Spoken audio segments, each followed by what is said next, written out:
નમસ્કાર મિત્રો, આજે આપણે વાત કરીશું CMVR 1989 છે તેના મોસ્ટ આઈએમપી 20 પ્રશ્નો છે। આ 20 પ્રશ્નોમાંથી તમારા 11 પ્રશ્નો જે છે તે સાચા પાડવા જરૂરી છે।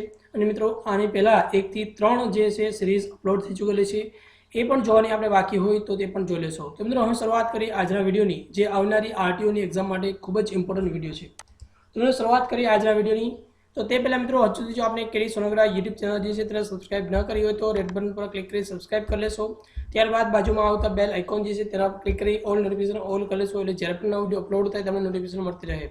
મિત્રો અમારી ચેનલ પરથી ગુજરાત સરકારની તમામ અલગ અલગ યોજનાઓ વિશેની માહિતી મળતી રહેશે। અલગ અલગ એક્ઝામ મટીરીયલ, વિદ્યાર્થીઓ માટે યોજના અને રાશનને લગતી જે પણ યોજનાઓ છે તેના વિશેની માહિતી મળતી રહેશે। તો મિત્રો હવે શરૂઆત કરીએ આજના વિડીયોની। મિત્રો આજે આપણે આ વિડીયોની અંદર CMVR 1989 ના ચેપ્ટર નંબર 3 અને 4 ના અલગ અલગ ક્વેશ્ચન્સ જોવાના છે। तो सर्वप्रथम पहला क्वेश्चन आप જોઈ શકાય છે કે all other than the transport vehicle. Okay, all other than the transport vehicle. Okay, तो એટલે કે ટ્રાન્સપોર્ટ વ્હીકલ સિવાય જે પણ વ્હીકલ છે તેની નંબર પ્લેટ જે છે તેના ટેક્સ કયા હોય છે અને તેનું બેકગ્રાઉન્ડ જે છે તે કયા કલરનું હોય છે। ઓકે મિત્રો, આની પહેલાના વિડીયો જો જોવાના બાકી હોય તો તે પણ જોઈ લેશો, તે આવનારી એક્ઝામ માટે ખાસ ઇમ્પોર્ટન્ટ છે। ઓકે, તો આમાં સાચો ઓપ્શન હશે કે આનો ટેક્સ કયા કલરના, અને સૌપ્રથમ વ્હાઇટ બેકગ્રાઉન્ડ અને બ્લેક ટેક્સ આવશે। ઓપ્શન નંબર બી આપણો સાચો જવાબ થશે। જે પણ other than the transport vehicle, okay, transport vehicle સિવાય જે પણ વ્હીકલ છે તેમાં સાચો ઓપ્શન આવશે black and white. Registration mark of the drawing agriculture tractor. Okay, શું છે registration mark of the drawing agricultural tractor exhibit on the agriculture trailer or trailers. Okay, તો કઈ જગ્યાએ જે છે એક્ઝિબિટ કરી શકાય છે, શું કહે છે જો રજિસ્ટ્રેશન માર્ક જે છે of the drawing agriculture tractor જે છે, ઓકે, એક્ઝિબિટ ઓન ધ એટલે કે આ જે નંબર પ્લેટ છે તે ટ્રેલર ઉપર લગાવી શકાય। તો શું આવશે આમાં કે ભાઈ તમે લગાવી શકો નહીં, એટલે કે ટ્રેક્ટર છે તેના રજિસ્ટ્રેશન નંબર છે તે ટ્રેલર પર લગાવી શકાય, નો લગાવી શકાય। ઓકે, તો શું આવશે નો। આગળ આપ જોઈએ તો એન એપ્લિકેશન કરવાની, શું application for renewal of the certificate of registration owner of motor vehicle other than the transport vehicle. Okay, તો ટ્રાન્સપોર્ટ વ્હીકલ સિવાય જે રિન્યુ કરવું હોય સર્ટિફિકેટ ઓફ રજિસ્ટ્રેશન, ઓકે, તો renewal of the certificate of registration shall be made in the ખાલી જગ્યા form. Okay, તો આ કયું ફોર્મ આવશે? આ ક્વેશ્ચન સાચો આવશે 25 નંબરનું ફોર્મ જે છે તેનો ઉપયોગ કરવામાં આવશે। Okay, renewal of the certificate of registration આ ખાસ જોવાનું છે। ઓકે, નેક્સ્ટ ક્વેશ્ચન આપણે જોઈએ આના પછીનો, renewal the certificate of fitness other than the transport vehicle for the period of ખાલી જગ્યા યર વેલિડ। ઓકે, તો કેટલા વર્ષ માટે વેલિડ હોય છે કે રિન્યુ કરવું છે certificate of fitness other than the transport vehicle. Okay, તો આ ખાસ જોવાનું છે other than the transport vehicle છે, એટલે કે ટ્રાન્સપોર્ટ વ્હીકલ છે તેના સિવાય જે પણ વ્હીકલ હશે તેના માટે કેટલા વર્ષ માટે વેલિડ હોય છે? તો 5 યર માટે વેલિડ હોય છે। Which form is use for application for the issue of duplicate certificate. Okay, તો ડુપ્લિકેટ સર્ટિફિકેટ આપણે મેળવવું હોય, ઇસ્યુ કરાવવું હોય, એપ્લિકેશન કરવી હોય એના માટે તો કયા ફોર્મનો ઉપયોગ કરવામાં આવશે?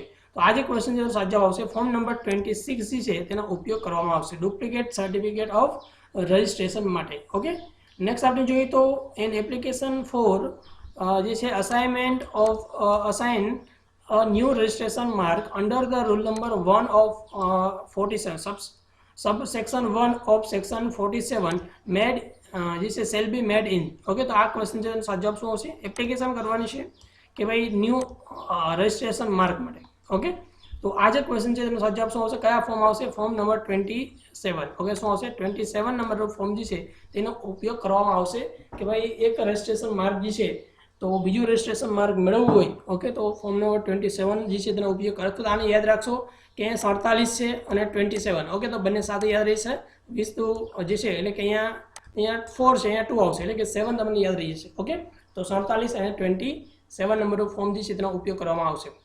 આગળ આપ જોઈએ તો where the owner of motor vehicle is transferred the transferor shall જે છે shall report fact of the transfer in ખાલી જગ્યા of the registering authority. Okay, તો આ જે ક્વેશ્ચન છે તેનો સાચો જવાબ શું આવશે? કયા ફોર્મનો ઉપયોગ કરવામાં આવશે? તો આ ક્વેશ્ચન સાચો આવશે ફોર્મ નંબર 29। ઓકે, કયા ફોર્મનો ઉપયોગ કરવામાં આવશે? ફોર્મ નંબર 29 જે છે તેનો ઉપયોગ કરવામાં આવશે। Okay, where the owner of the motor vehicle is transferred। Okay, તો ઓનર જે છે એનો મોટર વ્હીકલનો એટલે માલિક છે એ ટ્રાન્સફર કરે છે તો ટ્રાન્સફરર જે છે shall report fact the transferor in form number 29 to the registering authority. તો રજિસ્ટ્રિંગ ઓથોરિટી જે છે તેને જાણ કરવાની હોય છે કે ભાઈ મેં આ વ્હીકલ જે છે તે વેચી દીધું છે, ટ્રાન્સફર કરી નાખ્યું છે. ઓકે, તેના માટે એને ફોર્મ જે છે 29 નંબરનું ફોર્મ જે છે તે ફિલઅપ કરવાનું હોય છે. નેક્સ્ટ આપણે જોઈએ તો where the owner of motor vehicle is died. Okay, તો એટલે મૃત્યુ પામે કે the person successive to the possession of the vehicle may for a period of ખાલી જગ્યા month and within the ખાલી જગ્યા day of the death of the owner inform the registering authority. એટલે કે કેટલા દિવસની અંદર જે છે ટ્રાન્સફર કરી લેવાની હોય છે.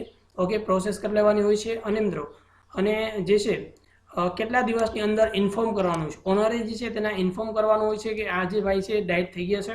ઓકે, તો આનો સાજો આવશે કે ભાઈ 3 મંથ. ઓકે, તો 3 મંથની અંદર ટ્રાન્સફર કરી લેવાનું હોય છે અને 30 દિવસની અંદર જે રજિસ્ટ્રિંગ ઓથોરિટી છે તેઓને જાણ કરવાનું હોય છે. ઓકે, નેક્સ્ટ આપ જોઈએ તો certificate of fitness in the respect of the transport vehicle grant under 56. Okay, તો કયા સેક્શન મુજબ ગ્રાન્ટ કરવામાં આવશે? ગ્રાન્ટ એટલે કે મેળવવામાં આવશે certificate of fitness transport vehicle માટે 56 મુજબ સેલ બી ઇન ખાલી જગ્યા ફોર્મ. ઓકે, કયું ફોર્મ આવશે? સર્ટિફિકેટ ઓફ ફિટનેસ માટે ફોર્મ 38 જે છે તેનો ઉપયોગ કરવામાં આવશે. નેક્સ્ટ આપણે જોઈએ તો validity of certificate of fitness new transport vehicle. Okay, તો ન્યૂ ટ્રાન્સપોર્ટ વ્હીકલ હશે તેના માટે સર્ટિફિકેટ ઓફ ફિટનેસ કેટલા વર્ષ માટે હશે? તો 2 યર માટે વેલિડ હોય છે. કેટલા વર્ષ માટે? 2 યર માટે. તો validity of renewal of certificate of fitness in the respect of transport vehicle. Okay, તો અહીંયા કાંઈ પણ તમને આપ્યું નથી. Validity of the renewal. Okay, sorry, અહીંયા જે શું કીધું છે કે સર્ટિફિકેટ ઓફ ફિટનેસ છે તે રિન્યુ કરવામાં આવે છે તો કેટલા વર્ષ માટે વેલિડ હોય છે? તો રિન્યુ થાય તો 1 વર્ષ માટે વેલિડ હોય છે. What is the security deposit? Okay, તો સિક્યુરિટી ડિપોઝિટ શું છે? શેના માટે? The letter of authority. Okay, તો લેટર ઓફ ઓથોરિટી તમારે જોતી હોય તો કેટલા રૂપિયા તમારે સિક્યુરિટી ડિપોઝિટ જે છે તે જમા કરાવવી પડતી હોય છે? તો સાચો જવાબ શું હશે આમાં કે ભાઈ 1 લાખ રૂપિયા તમારે સિક્યુરિટી ડિપોઝિટ જે છે તે જમા કરાવવાની હોય છે. अगर आप જોઈએ તો what are the requirement minimum qualification for the purpose of issue or renew of the certificate of fitness. Okay, તો આની બેઝિક રિક્વાયરમેન્ટ શું છે? ઓકે, તો કે તમારે જે છે ઇસ્યુ એન્ડ રિન્યુ કરવું હોય સર્ટિફિકેટ ઓફ ફિટનેસ માટે તો આના માટે મિનિમમ કે 3 યર ડિપ્લોમા કરેલું હોવું જોઈએ ઓટોમોબાઈલ એન્જિનિયરિંગ અથવા મિકેનિકલ એન્જિનિયરિંગમાં. મિનિમમ જે service of the 5 year in automobile વર્કશોપની અંદર કામ કરેલું હોવું જોઈએ અને મિનિમમ ડ્રાઇવિંગ એક્સપિરિયન્સ જે છે તે પણ 5 વર્ષનો હોવો જરૂરી છે. ઓકે, તો આ બધી વસ્તુ હોવી જરૂરી છે તો જ તે વ્યક્તિ જે છે તે રિન્યુઅલ કરી શકે છે અથવા તો ઇસ્યુ સર્ટિફિકેટ ઓફ ફિટનેસ કરી શકે છે. નેક્સ્ટ આપણે જોઈએ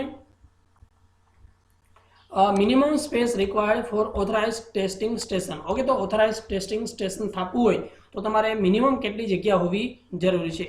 આનો સાચો જવાબ શું આવશે? તો minimum 1 acre of the land હોવી જરૂરી. એટલે 1 એકર જેટલી જગ્યા હોય તો તમે ઓથોરાઇઝ્ડ ટેસ્ટિંગ સ્ટેશન જે છે તેને એસ્ટાબ્લિશ કરી શકો છો અથવા તો સ્થાપી શકો છો. હવે આપણે જોઈએ તો the letter of authority is grant and renew shall be effective four the period of ખાલી જગ્યા year from the date of issue grant or renew. Okay, તો કેટલા વર્ષ માટે હોય છે? તો આ લેટર ઓફ ઓથોરિટી જે છે તેના માટે 1 લાખ રૂપિયા લેવામાં આવે છે અને તે 5 વર્ષ માટે વેલિડ હોય છે. કેટલા વર્ષ માટે? 5 યર માટે વેલિડ હોય છે. Assign of the registration mark to the vehicle belong to the central government used for the defense purpose. A single ખાલી જગ્યા letter. Okay, single ખાલી જગ્યા letter, a broad arrow ખાલી જગ્યા figure and letter. Okay, તો આ જે question છે સાચો જવાબ શું આવશે કે ભાઈ સિંગલ કેપિટલ લેટર આવશે. શું આવશે? સિંગલ કેપિટલ લેટર 2 માં છે. પછી જોઈએ તો not more than 6 number. Okay, તો શું આવશે? Not more than 6 figure and letter. એટલે કે ઓપ્શન નંબર આપણો આમાં ડી સાચો જવાબ થશે. નેક્સ્ટ આપણે ક્વેશ્ચન જોઈએ કે ભાઈ a motor vehicle belong to the diplomatic mission હોય. ઓકે, ડિપ્લોમેટિક મિશન હોય in the Delhi office vehicle means for the use of the head of the mission shall be allot number. Okay, તો head of mission હોય તો કયો number જે છે તેઓને આપવામાં આવતો હોય છે? તો આપણે અલગ અલગ નંબર છે 5, 3, 2 અને 1. તો આનો સાચો જવાબ શું આવશે? તો જ્યારે હેડ ઓફ મિશન હોય છે ત્યારે તેઓને 1 નંબર જે છે આપવામાં આવતો હોય છે. કાઉન્સિલર પોસ્ટ છે હેડેડ બાય ધ જે છે ઓનરરી જે છે કાઉન્સિલર ઓફિસર હોય. ઓકે, ઓનરરી કાઉન્સિલર જે છે ઓફિસર હોય shall use the standard size number plate and the letter in ખાલી જગ્યા કલર ઓન ખાલી જગ્યા બેકગ્રાઉન્ડ. ઓકે, તો આ ક્વેશ્ચન છે તેનો સાચો જવાબ શું આવશે? મિત્રો આ ખાસ યાદ રાખશો ઓનરરી જ્યારે પણ આપવામાં આવે ત્યારે એમાં બ્લેક કલરની બેકગ્રાઉન્ડ હોય છે તો 2 ઓપ્શન છે તેમાં બ્લેક કલર છે અને ઓકે, તો બ્લેક કલર 3 જગ્યાએ છે અને જોઈએ તો ટેક્સ્ટ કયા કલરમાં આવશે, તો બ્લેક કલર હશે અને બ્લેક કલરનું બેકગ્રાઉન્ડ છે અને વ્હાઇટ કલરના ટેક્સ્ટ હશે. ઓકે, તો ઓપ્શન નંબર આપણો શું થશે, ડી આપણો સાચો જવાબ થશે. કયો ઓપ્શન નંબર ડી આપણો સાચો જવાબ થશે.